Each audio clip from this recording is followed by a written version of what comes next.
로마서 2장 1절에서 16절까지에 대한 해설입니다. 본문은 크게 세 부분으로 나눌 수 있어요.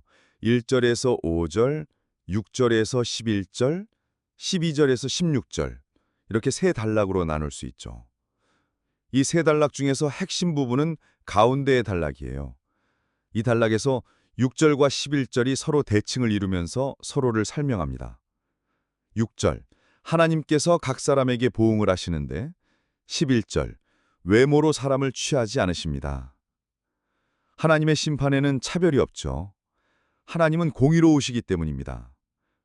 하나님의 심판은 선을 행하는 사람에게는 영생과 영광과 존귀와 평강으로 상을 주시고 악을 행하는 사람에게는 진노와 분노와 환난과 곤고로 벌하시죠. 이 말씀은 로마서 3장 9절에서 18절 말씀과도 연결됩니다.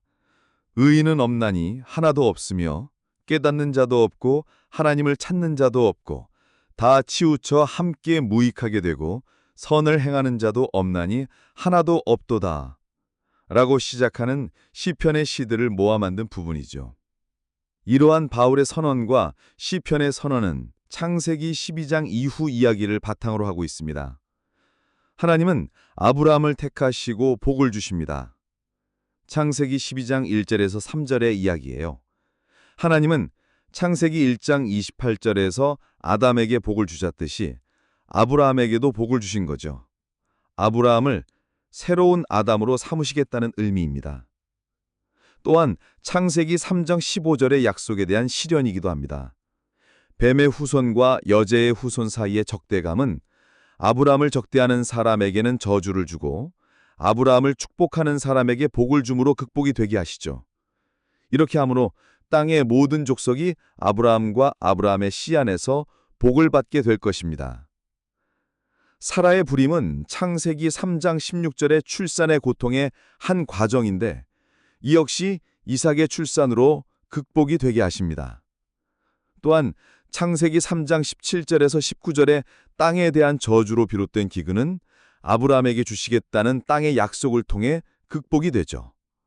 이는 아브라함을 통해 창세기 1장과 2장의 본래 창조의 상태, 그리고 에덴을 회복하시겠다는 약속입니다. 하지만 옛 아담이 실패했던 길을 아브라함도 똑같이 걸어갑니다. 너는 내가 네게 보여줄 땅으로 가라. 아브라함은 이 말씀을 따라갑니다. 그러다가 아브라함이 이른 땅에 기근이 들어요. 하나님은 기근이란 저주를 아브라함을 통해 극복하실 것입니다. 이것이 창세기 26장의 이삭의 이야기였죠. 창세기 26장에서 똑같이 기근이 들지만 이삭은 애굽으로 내려가지 말라는 하나님의 말씀을 듣고 하나님께서 말씀하시는 땅에 거주하죠. 그러자 기근이 들었음에도 불구하고 이삭이 파는 우물마다 샘이 터지고 그 해에 농사를 지어 100배나 얻었죠. 창세기의 저주를 극복하게 됩니다. 이것이 아브라함을 향한 계획이었죠. 하지만 안타깝게도 아브라함은 애굽으로 내려갑니다. 중요한 포인트는 그 다음입니다. 애굽에 가까이 이르렀을 때 아내에게 누이라고 속이자고 말합니다. 이 장면에서 누가 겹쳐 보입니까? 뱀입니다. 뱀은 속이는 자이기 때문이죠. 뱀은 저주를 받았고 뱀 때문에 땅도 저주를 받았습니다. 결국 애굽에 재앙이 내립니다. 바울은 이런 아브라함의 이야기를 바탕으로 이렇게 말합니다. 그러므로 남을 판단하는 사람아, 누구를 막론하고 네게 핑계치 못할 것은 남을 판단하는 것으로 네가 너를 정죄함이니 판단하는 내가 같은 일을 행함이라. 이방인을 판단하는 유대인 여러분, 여러분이 아브라함의 자손이라고 다르다고 생각하지 마십시오. 아브라함도 옛 아담과 다를 바 없습니다. 그렇지만 여러분, 바울의 이야기에서 소망 한 가지가 보입니다. 4절입니다. 혹 하나님의 인자하심이 너를 인도하여 회개하게 하심을 알지 못하여 그의 인자하심과 용납하심과 길이 참으심이 풍성함을 멸시하느냐. 다만 네 고집과 회개하지 아니한 마음을 따라 진노의 날 곧 하나님의 의로우신 심판이 나타나는 그날에 임할 진노를 네게 싸는도다. 이 말씀을 역으로 생각하면 하나님은 인자하시고 용납하시고 길이 참으시는 분입니다. 출애굽기 34장 6절에 계시된 하나님의 성품이죠. 이 하나님의 성품은 우리를 회개로 인도하십니다. 하나님께서 우리를 회개로 인도하실 때 우리의 고집, 즉 강팍한 마음을 버리고 회개를 한다면 우리를 용서하시는 하나님이시라는 말입니다. 안녕하세요. 오늘 여러분과 함께 좀 깊이 살펴볼 내용은요. 로마서 2장 1절부터 16절까지에 대한 한 해설서입니다. 특히 남을 판단하면서 정작 자신은 같은 일을 행하는 이 문제. 이거 좀 껄끄럽잖아요. 이 부분을 파고드는데요. 혹시 누군가를 이렇게 보면서 근데 나도 좀 그런 거 아닌가? 하고 생각해 보신 적 있으신가요? 네, 많죠, 사실. 그렇죠. 이 해설서는 그래서 하나님의 그 공의로운 심판 기준, 그리고 이게 또 창세기의 아브라함 이야기랑 어떻게 연결되는지 이게 좀 예상 바뀌더라고요. 맞아요. 그 연결이 아주 흥미롭죠. 네. 그리고 또 그 속에서 우리가 어떤 희망을 발견할 수 있는지 그런 좀 흥미로운 시각을 보여줍니다. 오늘 이걸 통해서요. 하나님 심판, 그리고 또 그분의 자비에 대한 이해를 같이 좀 넓혀갔으면 좋겠습니다. 자, 그럼 본격적으로 한번 시작해 볼까요? 네, 좋습니다. 이 해설서는 일단 로마서 2장 1절부터 16절을 크게 세 덩어리로 나눠요. 1절에서 5절, 그리고 6절에서 11절, 마지막으로 12절에서 16절. 이렇게요. 세 부분이군요. 네. 그런데 해설이 진짜 중요하게 다루는 부분, 그 핵심은 딱 중간 6절에서 11절에 있다고 아주 강조를 합니다. 중간 단락 6절에서 11절이요. 어떤 내용이길래 여기가 핵심이라고 보는 걸까요? 이게 딱 보면요. 이 단락 시작이 6절이고 끝이 11절인데 이 두 구절이 뭐랄까 기둥 같아요. 전체 의미를 꽉 붙들고 있는 거죠. 기둥이요? 네. 6절은 하나님께서 각 사람에게 그 행한 대로 보응하시도에 이렇게 시작하고 11절은 이는 하나님께서 외모로 사람을 취하지 아니하심이라 이렇게 딱 마무리를 하거든요. 행한 대로 갚으신다, 그리고 외모로 보지 않으신다. 이 두 가지가 딱 연결되는 거네요. 정확합니다. 해설은 바로 이 두 구절을 딱 묶어서 하나님의 심판 기준은 이거다 하고 명확하게 제시하는 거예요. 그 기준이 뭐냐? 오직 행위라는 거죠. 행위요. 네, 그 사람이 유대인인지 이방인인지 아니면 사회적으로 지위가 높은지 낮은지 겉모습이 번지르르한지 아닌지 이런 외적인 조건은 정말 전혀 고려 대상이 아니라는 겁니다. 와. 여기에는 어떤 차별이나 편애 이런 게 끼어들 여지가 전혀 없다는 거죠. 하나님의 그 절대적인 공의로우심이 드러나는 지점이에요. 그러니까 겉으로 보이는 조건, 어느 그룹에 속해 있냐 이런 게 아니라 실제로 그 사람이 어떻게 살았느냐, 그 행위가 유일한 기준이다. 와, 이거 굉장히 엄격하게 들리는데요. 네, 그렇죠. 그래서 바로 뒤이어서 7절부터 10절까지는 그 결과가 어떻게 나타나는지를 구체적으로 보여줘요. 선을 행하면서 영광과 존귀와 썩지 않을 것을 구하는 사람, 이런 사람에게는 영생으로 딱 갚아주시고 영생이요? 반대로 자기들끼리 막 당을 짓고 진리는 안 따르고 불의를 따르는 사람들 있잖아요. 이런 사람들에게는 진노와 분노로 갚으신다는 거예요. 무섭네요. 그렇죠. 선을 행하는 각 사람에게는 영광과 존귀와 평강이 있을 거고 악을 행하는 각 사람에게는 환난과 공고가 있을 거다. 아주 명확하게 딱 명시하죠. 그러면서 다시 한번 강조해요. 유대인이든 헬라인이든 차별 없다. 이렇게요. 선에는 영생과 평강, 악에는 진노와 환난. 기준도 결과도 정말 명확하네요. 그런데 해설에서는 이 공의로운 심판 기준이 이게 끝이 아니라면서요. 나중에 나올 내용하고도 이게 연결된다고 본다면서요. 네. 아주 중요한 연결이에요.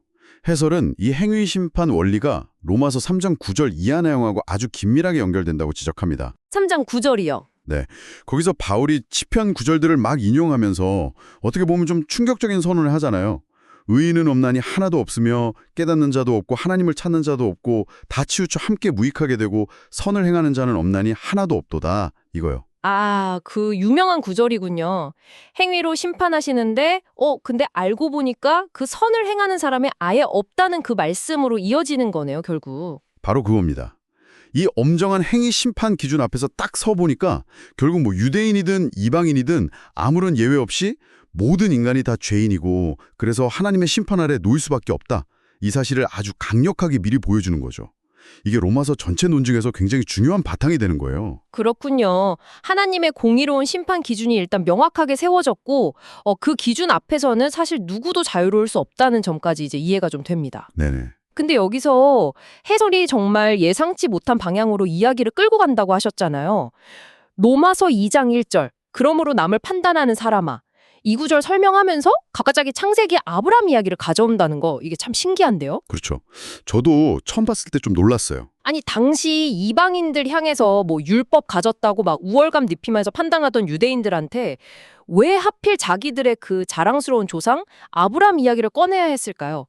이 연결 좀 더 자세히 설명해 주시겠어요? 네. 여기가 이 해설서에 어떻게 보면 가장 독창적이면서도 좀 핵심적인 주장 중 하나라고 할 수 있습니다.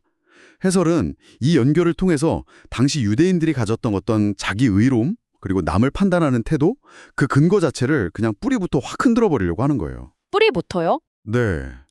왜 하필 아브라함이냐. 해설에 따르면요. 하나님께서 아브라함을 부르신 사건 있잖아요. 창세기 12장 1절에서 3절.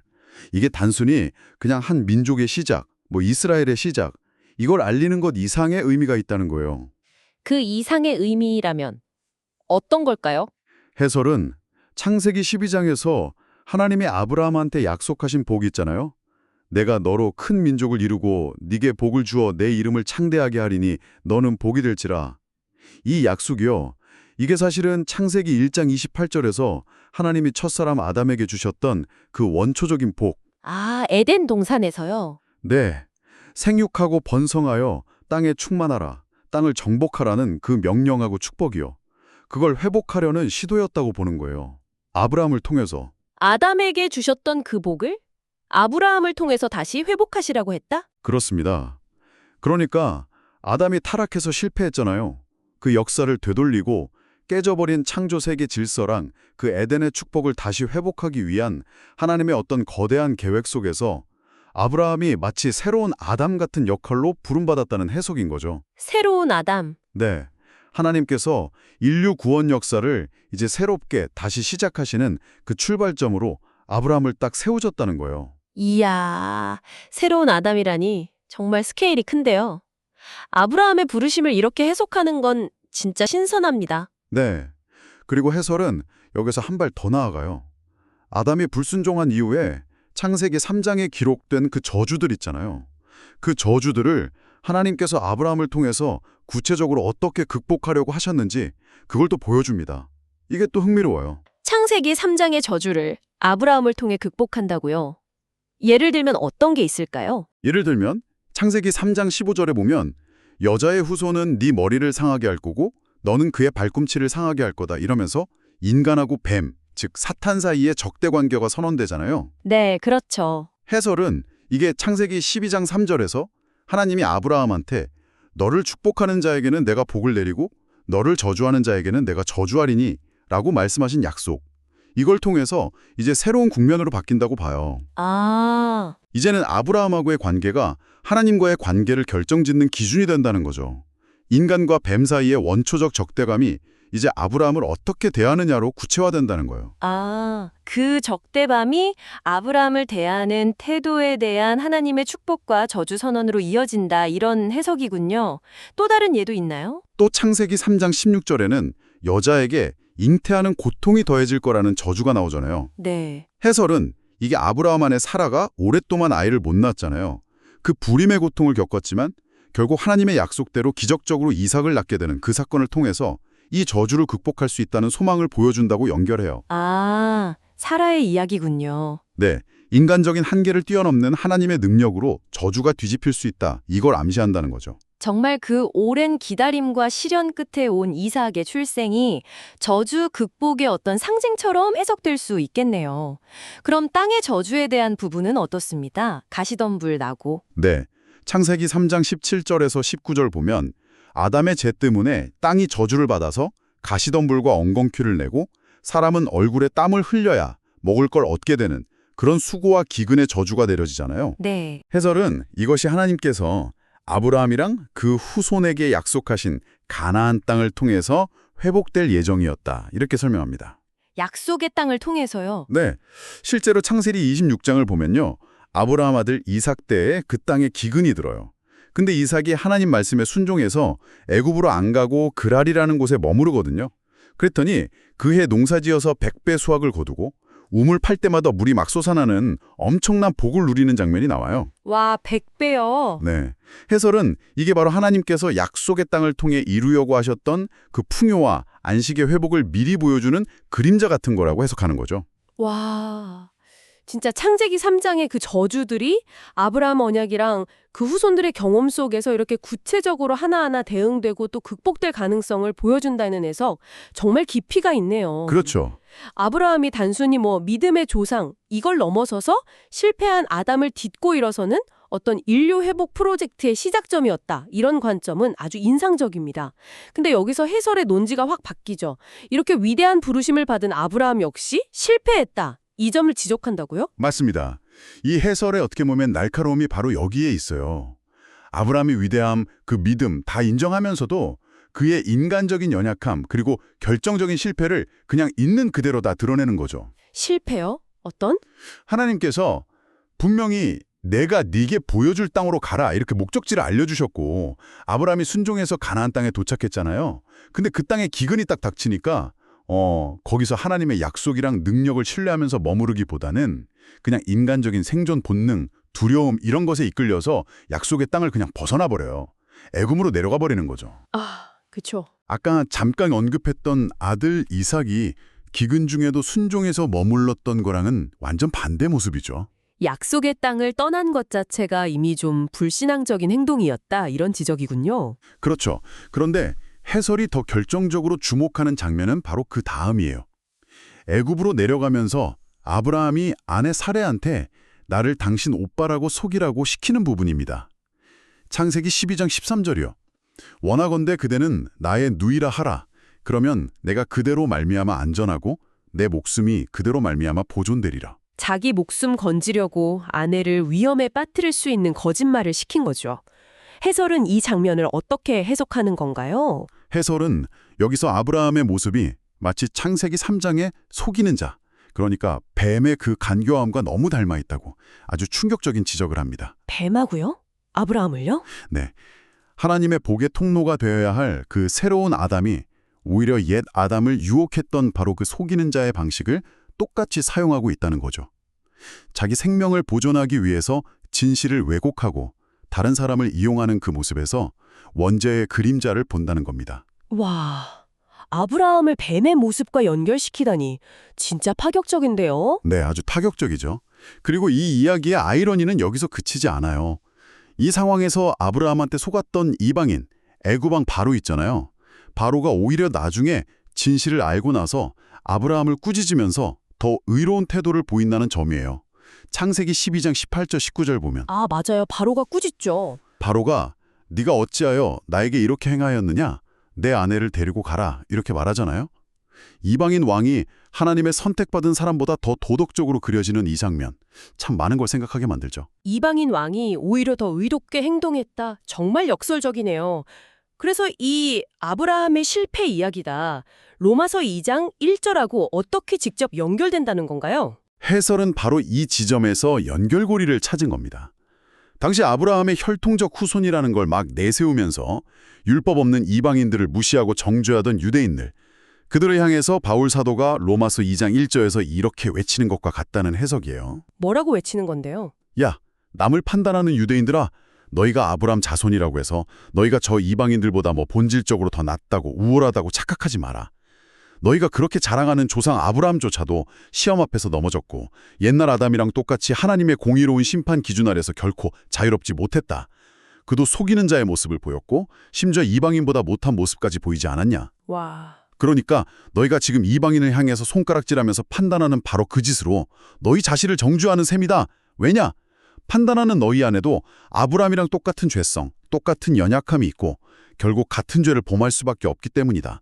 이렇게 말하는 것과 같다는 거죠. 아, 와, 진짜 충격적인 연결인데요. 유대인들의 그 자부심의 근원인 아브라함 이야기를 통해서 오히려 그들의 판단하는 태도, 그 근거 자체를 그냥 완전히 무너뜨려버리는 논리네요. 와, 남을 판단할 자격 진짜 아무에게도 없다는 메시지를 이렇게까지 강력하게 전달할 수 있다니 놀랍습니다. 그렇죠. 그렇다면 정말 모든 것이 이렇게 인간의 실패, 그리고 하나님의 피할 수 없는 심판, 이걸로 그냥 끝나는 걸까요? 이 해설은 뭐 어떤 희망도 제시하지 않는 건가요, 그러면? 다행히 해설은 여기서 멈추지 않습니다. 네, 이런 어두운 현실, 진단 이후에 로마서 2장 4절과 5절을 통해서 이야기의 분위기를 확 전환시키면서 희망의 빛을 발견해요. 아, 다행이네요. 4절, 5절이요? 네, 맞습니다. 이런 절망적인 상황 속에서도 결국 하나님의 성품에서 희망을 찾는 거죠. 해설은 특히 4절에 주목해요.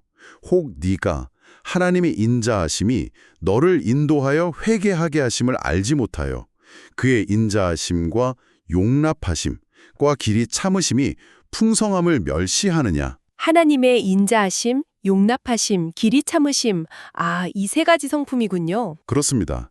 해설은 이 세 단어가 그냥 나열된 게 아니라 하나님의 핵심적인 성품을 보여주는 거라고 강조해요.